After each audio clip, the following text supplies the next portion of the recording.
Hello guys. ఈరోజు ఒక web series చూసా. ఆ వెబ్ సిరీస్ చూసిన వెంటనే ఈ వీడియో చేయాలనిపించింది. అదే రాజీవ్ కనకాల గారు యాక్ట్ చేసిన డాటర్ ఆఫ్ ప్రసాద్ రావు కనబడట్లేదు. ఈ వెబ్ సిరీస్ చూసాక నాకు అర్థమైంది ఏంటంటే, ఈ జనరేషన్లో మనం చాలా ఫ్యామిలీస్లో చూస్తే పిల్లలకి పేరెంట్స్ పైన ప్రేమ కన్నా భయం ఎక్కువ ఉంది. ఫాదర్ ఇంట్లోకి వచ్చిన వెంటనే సైలెన్స్ అవుతారు. మదర్ ఏదన్నా క్వశ్చన్ అడిగిన వెంటనే టెన్షన్ అవుతారు. ఎందుకంటే చాలా పేరెంట్స్ అన్నోయింగ్లీ డిక్టేటర్స్లా బిహేవ్ చేస్తున్నారు. నేను చెప్పిందే వినాలి, నా మాటే నెక్కాలి, నా మాటే వినాలి అని.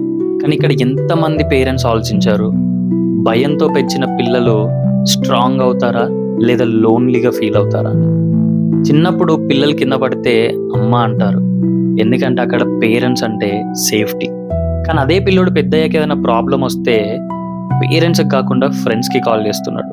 పిల్లలకి ఏదైనా ప్రాబ్లం వస్తే ఫస్ట్ ప్రియారిటీ పేరెంట్స్ ఉండాలి, కానీ ఈ ఫ్రెండ్స్ ఏంటండి? కానీ చాలా మంది పిల్లలు ఈ జనరేషన్లో పేరెంట్స్కి చెప్పడానికే భయపడుతున్నారు. అది సంతోషమైన బాధ అయినా. ఎందుకంటే అందరు పిల్లల్లో కూడా ఒక ఫీలింగ్ ఉంది, నా పేరెంట్స్ నన్ను అర్థం చేసుకోరు అని. పిల్లల లైఫ్లో బిగ్గెస్ట్ పెయిన్ ఏంటో తెలుసా? పేరెంట్స్ ఉండి కూడా లోన్లీగా ఫీల్ అవ్వడం. But at the same time ఇక్కడ చాలా మంది పిల్లలు కూడా మిస్టేక్స్ చేస్తున్నారు. పేరెంట్స్ ఫ్రీడమ్ ఇచ్చారని చెప్పి పేరెంట్స్ని ఇగ్నోర్ చేస్తున్నారు. ఫోన్, ఫ్రెండ్స్, సోషల్ మీడియా అంటూ పేరెంట్స్ని ఇగ్నోర్ చేస్తున్నారు. అలాంటప్పుడు పేరెంట్స్ మీ పైన భయం చూపిస్తారు, కానీ ప్రేమ ఎందుకు చూపిస్తారు?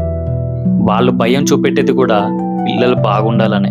మీ గుండెల పైన చేసుకొని చెప్పండి, మీలో ఎంతమంది మీ పేరెంట్స్తో హార్ట్ఫుల్గా మాట్లాడుతున్నారు? అట్లీస్ట్ ఒక 10 minutes అయినా.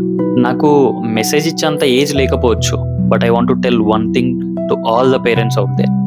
మీ పిల్లల్ని భయంతో పెంచకండి, ప్రేమతో పెంచండి. మీ పిల్లలు ఏదైనా మీ దగ్గర చెప్పడానికి వచ్చినప్పుడు వాళ్ళని జడ్జ్ చేయకండి. వాళ్ళు అసలు ఏం చెప్పాలనుకుంటున్నారో వినండి. మీ పిల్లల ప్రాబ్లంతో మీ దగ్గరకు వచ్చినప్పుడు పనిష్మెంట్ ఇవ్వకండి, ఒక హగ్ ఇవ్వండి. అండ్ పిల్లలకు కూడా మీ పేరెంట్స్ పర్ఫెక్ట్ అవ్వకపోవచ్చు, కానీ ఈ ప్రపంచంలో మీకోసం సాక్రిఫైస్ చేసే పీపుల్ ఎవరైనా ఉన్నారు అంటే అది మీ పేరెంట్స్ మాత్రమే. వాళ్ళతో టైం స్పెండ్ చేయండి, వాళ్ళతో మాట్లాడండి. ఈ వీడియో చూసాక ఏ ఒక్క పేరెంట్ అయినా వాళ్ళ పిల్లల్ని హగ్ చేసుకున్నా, లేదా ఏ ఒక్క చిల్డ్రన్ అయినా వాళ్ళ పేరెంట్స్తో హార్ట్ఫుల్గా అట్లీస్ట్ ఒక్క నిమిషం మాట్లాడినా నా వీడియో సక్సెస్ అయినట్టే. బికాస్ ఎట్ ద ఎండ్ లైఫ్లో మనీ ఇంపార్టెంట్ కాదు, ఫేమ్ ఇంపార్టెంట్ కాదు, ఫ్యామిలీ ఇంపార్టెంట్.